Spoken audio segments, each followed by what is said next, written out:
Hi, welcome back to my channel. Today I'm going to do best books of 2020, or my favorite books of 2020, I should say.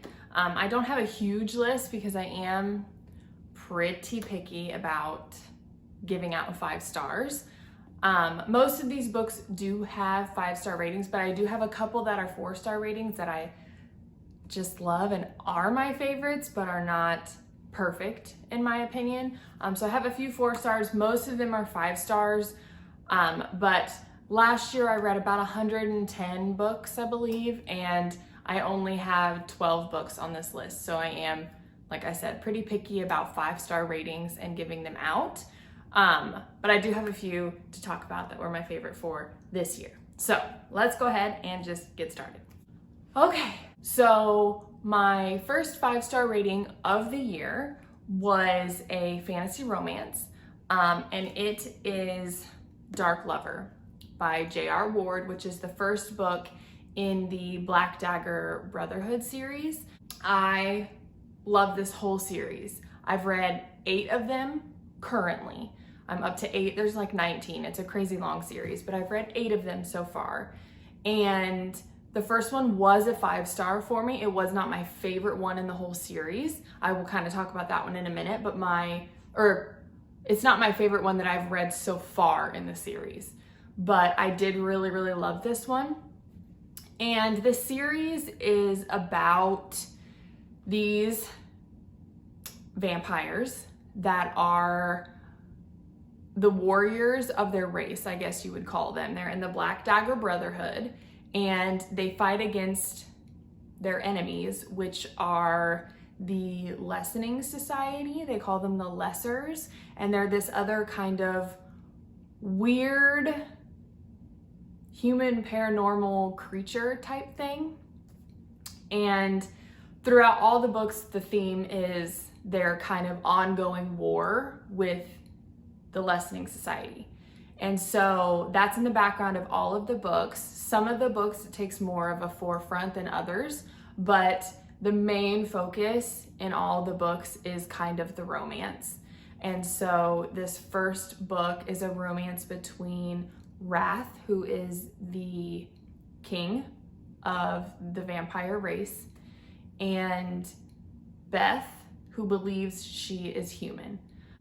This book is their story and the introduction to the rest of the characters, a lot of the characters, and the introduction to this big war that's going on between the Black Dagger Brotherhood and the Lessening Society. So I loved this book.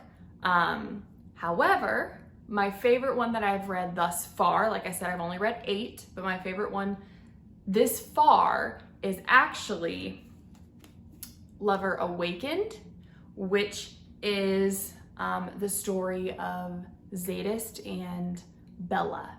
The reason this one I like the best is because I'm a sucker.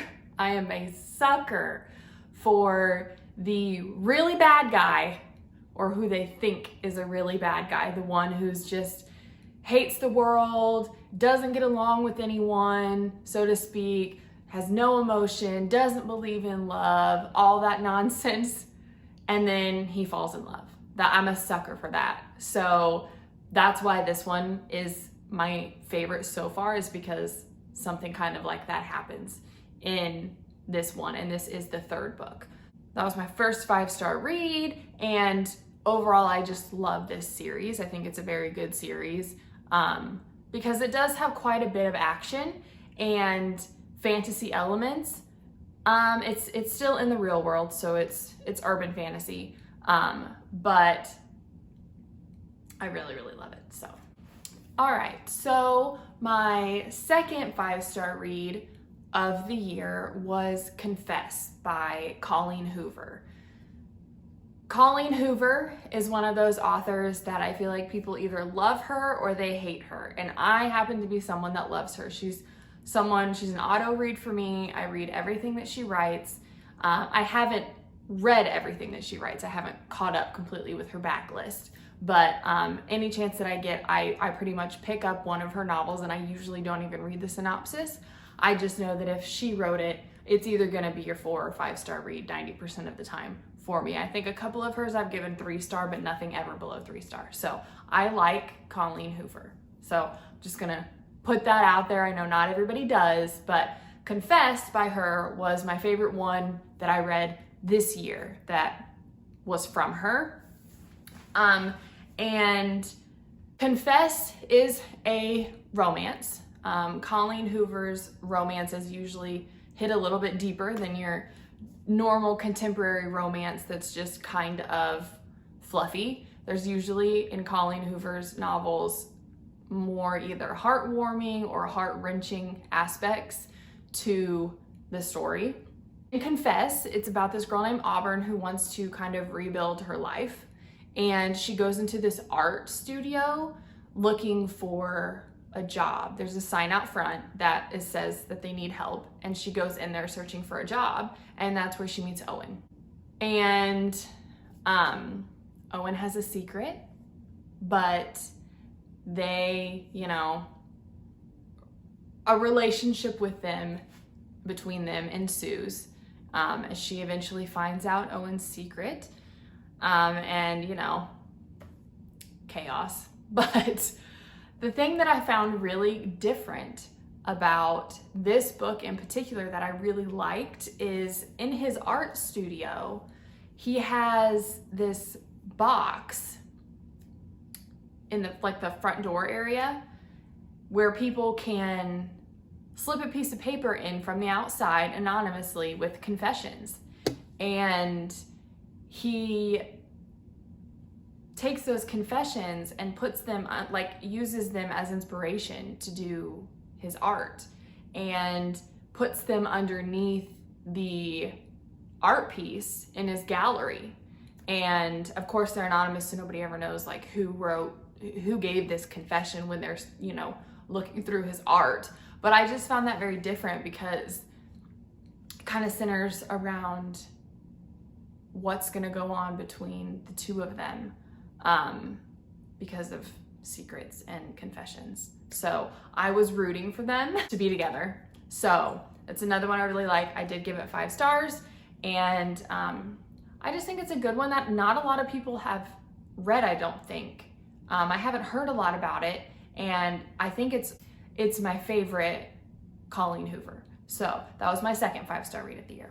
My third 5-star read of the year was Things You Save in a Fire by Cinder. Again, this is a romance, gave it 5 stars. This one is about a female firefighter named Cassie, and she ends up getting a call from her estranged mother that she's sick and needs help. So they decide on a set time that Cassie's gonna go help her mom in Boston. And then when that time is through, she can go back home and go back to her regular life.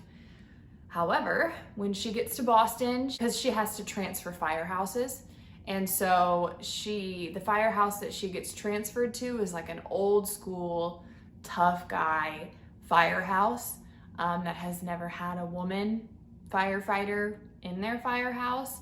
And so she kind of has to deal with those struggles. There is a kind of big event that takes place. There's a little bit of it that's kind of action-packed, but while she's at this firehouse, she meets this rookie who is named Owen, coincidentally again, and relationship between them blossoms. And again, I was rooting for them. And this is there's a lot more to this book than just romance. It's very heart-wrenching. There's a lot of deeper topics discussed. And so it's not your typical romance. So if romance isn't something that you like to read, this might be one that you might want to check out because there's a lot more to it than just the romance. My fourth 5-star read of the year was Cinder from Marissa Meyer. I know I am late to the game when it comes to this book. This is a YA sci-fi, and the first book is a Cinderella retelling. And there are technically 4 books in the series, but there's 2 novellas. And so there is Cinder, which follows or is a retelling of Cinderella. There is Scarlet, which is the next book. That one is a retelling of Little Red Riding Hood. And then the third book is Cress, which is a retelling of Rapunzel. And then the fourth book is Winter, which is a retelling of Snow White. In Cinder, the first book in the series, it is following this girl named Cinder, and she's a cyborg. So she ends up needing to save the Prince Kai, from this queen of the moon, essentially. And so the whole book is her finding out things about herself that she did not know, and trying to save Kai, but also there is like a pandemic, an outbreak of this disease called leishmaniasis, and it pretty much kills people within a few days of them getting it. And so they're trying to find an antidote to this leishmaniasis as well. Following in the Cinderella story, Cinder is a stepchild and has 2 stepsisters and a horrible stepmother and no father. So that's kind of how it really connects to Cinderella. But I really, really loved this. I gave it 5 stars. I wasn't expecting to love it as much as I do, because I'm not the target audience. I'm older than most people who you would think would like it, but I loved it. I have read Cinder, Scarlet, Cress, and then I have read the first novella, which is called Fairest. So I haven't finished the series yet, but I've read quite a few of them, and I have loved all of them. So I would recommend giving this a shot, especially if you are not into sci-fi. This was probably the second sci-fi that I've ever read. Sci-fi was something that I never thought that I would like, and I loved it, and it was kind of like my little push to give sci-fi a chance, and I enjoy reading sci-fi now. So I think this is a great little series, and I would definitely recommend it. My 5th 5-star read of the year was Maybe Someday, again by Colleen Hoover. Like I said, I tend to really love Colleen Hoover. I gave Maybe Someday 5 stars as well. This one follows a girl and a guy. You read from both perspectives, Sydney and Griffin. Sydney is dating this guy, and he ends up cheating on her, and they break up. But she finds this out from Griffin, who lives across, like, when she goes out on her balcony, she sees his balcony, and she starts going out there because he's always playing guitar, playing music, and she just loves it. It just kind of draws her out there. And so she's always listening, and he kind of watches her, and he ends up seeing that her boyfriend is cheating on her. And so he is kind of in that mess, trying to decide, do I tell her, do I not tell her, things of that nature.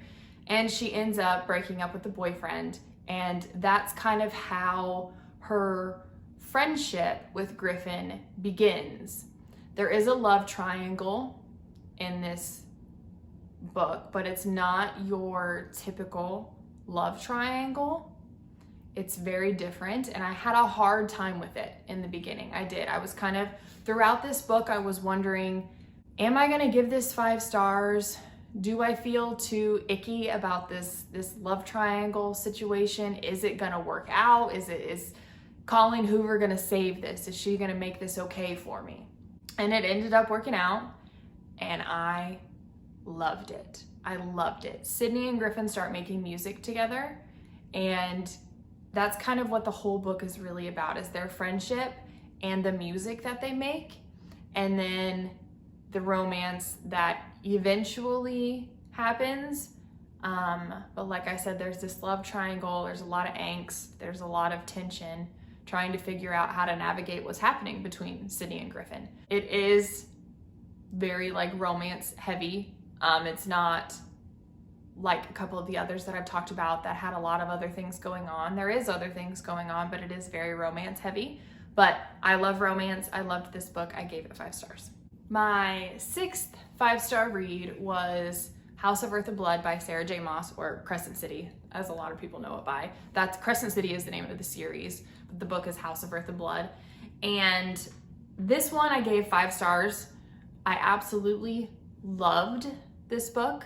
It follows a girl named Bryce, and in the beginning of the book, all of her best friends are murdered. And so throughout the book, Bryce is trying to get vengeance and find out who killed her, because they thought that they put the people who killed her best friend and their group. It was a group of them, a group of Bryce's best friends. They thought that they put the killer behind bars, but then the crimes start up again. And so Bryce realizes that the killer is not behind bars, and she makes it her goal to rectify the situation and get vengeance for her friends.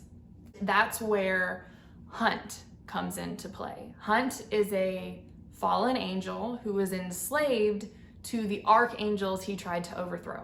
He ends up being tasked to help Bryce find this killer. And if he's able to find the killer, then he gains his freedom.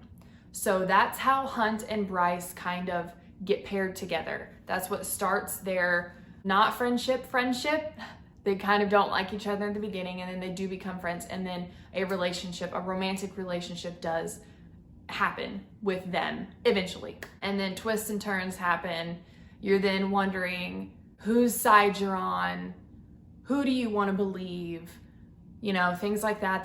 There's multiple big battle scenes. There's a lot of action in it. It's not necessarily, it's Sarah J. Maas, so it is romance centered, but it's not romance heavy in my opinion. There's like 2 steamy scenes, and the romance is kind of there in the back burner, but it's not the main focus, I don't think, of this book. But I loved it. I cannot wait for the next book to come out. The beginning is a bit info dumpy and kind of a little bit hard to push through, but it's not too long. It's the first 100 pages or so. So once you get past that, it's really great. 7th 5-star read of the year was House on the Cerulean Sea by T.J. Klune. This I gave 5 stars. This is a book everyone loves. I have never heard a bad thing about this book. And even though everyone loves it, and I have never heard a bad thing about it, I did not really want to read it. It was not a book that was on my radar, so to speak. It wasn't one that I wanted to read right away. The reason I read it was because I read a lot through Libby, through my library. So I read a lot of ebooks. And I put a hold on The House on the Cerulean Sea because the wait was months long.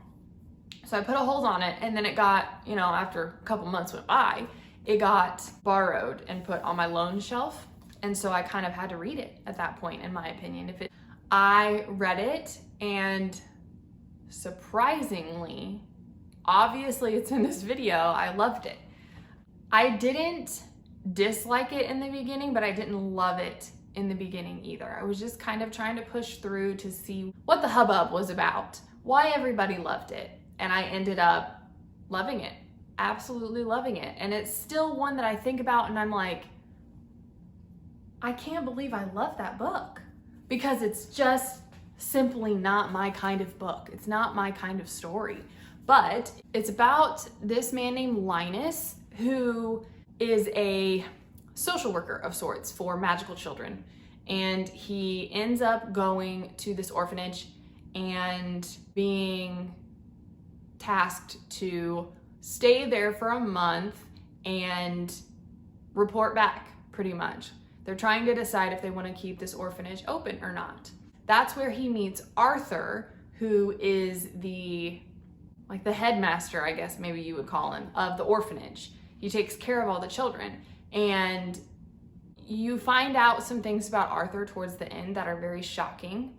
And Linus and Arthur do form a relationship, a romantic relationship, but it's very much in the back of the story. It's not the main focus of the story at all. The main focus is all these different magical children and how they change Linus's perspective and how they change his life, really, because he goes in there as a very pessimistic, grumpy man, and the children fill him with love and warmth.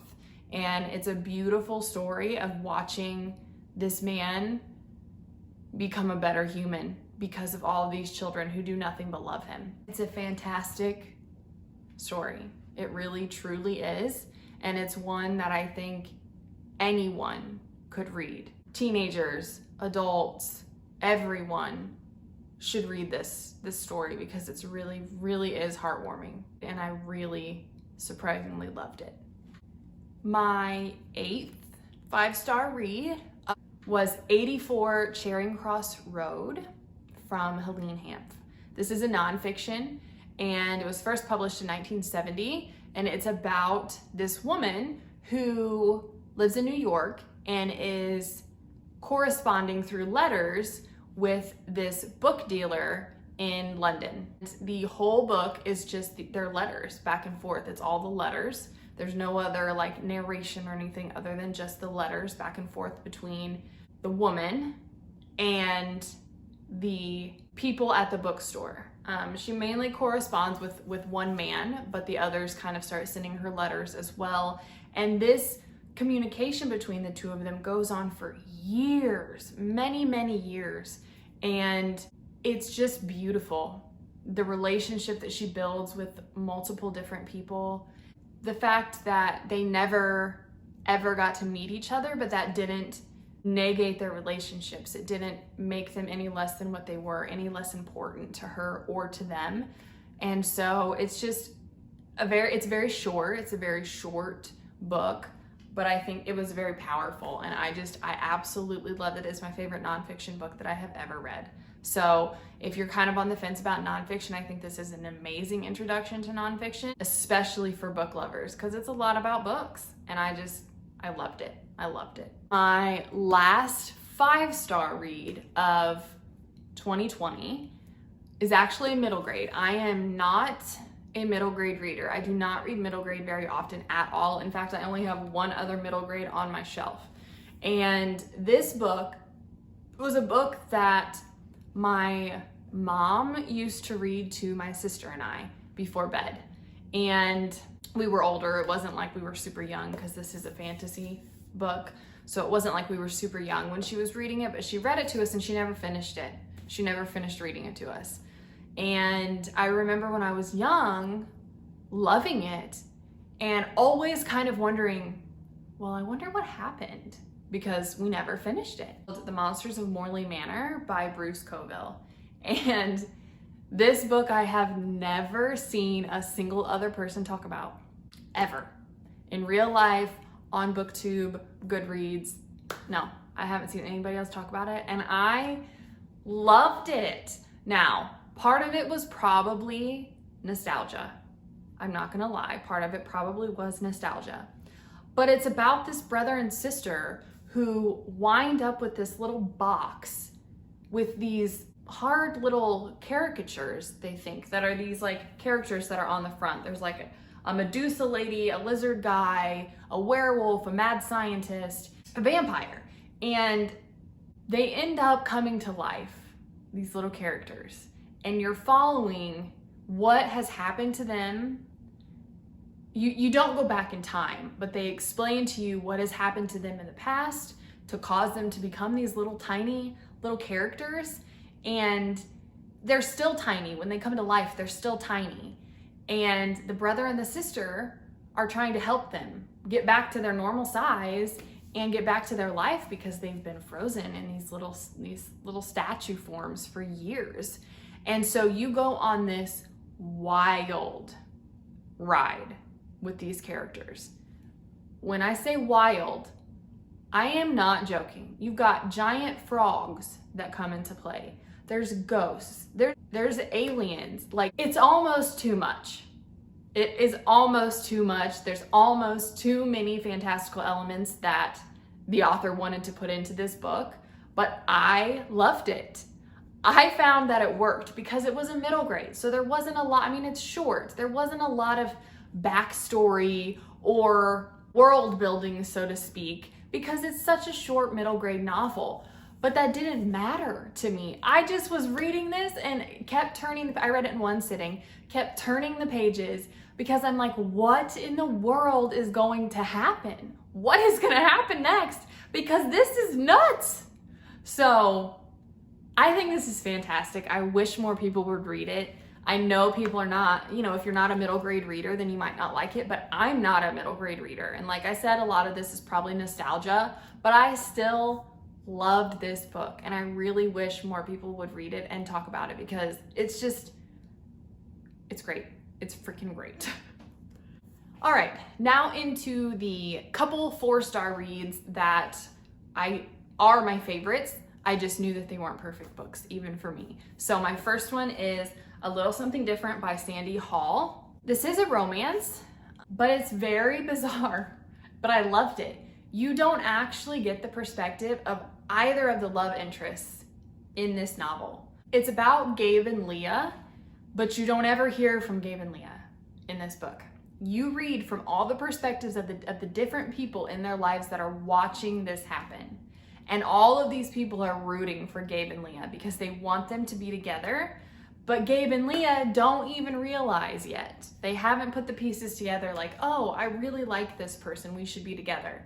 That it hasn't happened. They're kind of liking each other from afar and not communicating properly, or so we think. Like I said, we don't ever read from their perspective, so I guess we don't really know. But from everybody else's perspective, that's what it kind of seems to be. But you read from a squirrel, you read from their creative writing teacher, you read from the Starbucks barista, the best friend, the delivery guy. You read from all these different perspectives. A bench, you read from a bench's perspective. Like how nuts, how bizarre. But it was cute. I gave it 4 stars. It wasn't perfect, but I just thought it was different enough and cute enough that I wanted to mention it because it stuck with me, and I really did like this. It's a fun, quick read, and I think it's something for someone to read who just wants something nice and fluffy and quick and that you don't have to think about, but is gonna give you that good feeling. So my second 4-star read of the year was Jane Eyre by Charlotte Bronte. I love this book. I love this book. I love this edition. Hello. But I love this book even though it's not a 5-star read for me, because there was times during this book that I was so bored. I was so bored. But this book was probably the most shocking read of the year. I was absolutely not expecting this to go where it did. So this is a book about Jane Eyre. So Jane Eyre is an orphaned girl. She's an outcast, and she gets sent to Thornfield Hall to Edward Rochester's house. And she is going to be taking care of Edward Rochester's ward, Adele, and teaching her and things like that. And she ends up falling in love with Mr. Rochester.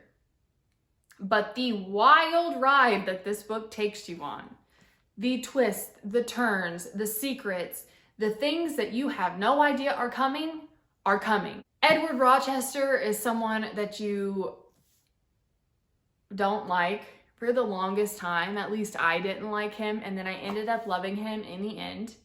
This book, I just love it. I absolutely love it. This is probably my favorite book of all time, even though it's not a 5-star read. And even though there were parts of this book that I was just downright bored in.